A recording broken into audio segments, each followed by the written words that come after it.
जिंदगी से यही गिला है मुझे, तू बहुत देर से मिला है मुझे।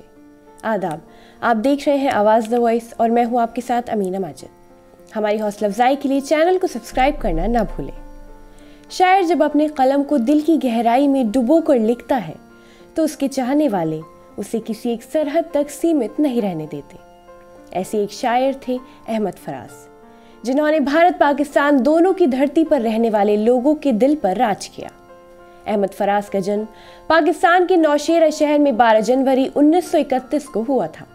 इनके बचपन का नाम सैयद अहमद शाह था। अहमद फराज की मातृभाषा पश्तो थी, लेकिन शुरू से ही फराज को उर्दू लिखने और पढ़ने का बड़ा शौक था और वक्त के साथ साथ उर्दू उनकी जबान में भी झलकने लगी। रंजिश ही सही दिल ही दुखाने के लिए आ फिर से मुझे छोड़ के जाने के लिए आ। अहमद फराज ने अपना करियर रेडियो पाकिस्तान पेशेवर में स्क्रिप्ट लिखने के रूप में शुरू किया। उसके बाद मुशायरों में जितनी मोहब्बत और दिलचस्पी के साथ फराज को सुना गया है, उतना शायद ही किसी और शायर को सुना गया होगा। लोग तो यहाँ तक कहते हैं कि इकबाल के बाद पूरी 20वीं शताब्दी में कोई भी फैज़ और फिराक के बाद बड़ा शायर हुआ तो वो अहमद फराज थे। मोहब्बत लिखने वाले से भला किसे मोहब्बत ना हो जाए। अहमद फराज की शख्सियत भी ऐसी ही थी। फराज एक बेहद रोमांटिक शायर थे, जिनकी शायरी का हुनर उनके अधूरेपन में दिखता था। मैं दीवाना सही पर बात सुने हम नशी मेरी, कि सबसे हाल दिल कहता फिरूं आदत नहीं मेरी। उनकी शायरी में तन्हाई और दर्द की शिद्दत मिलती है।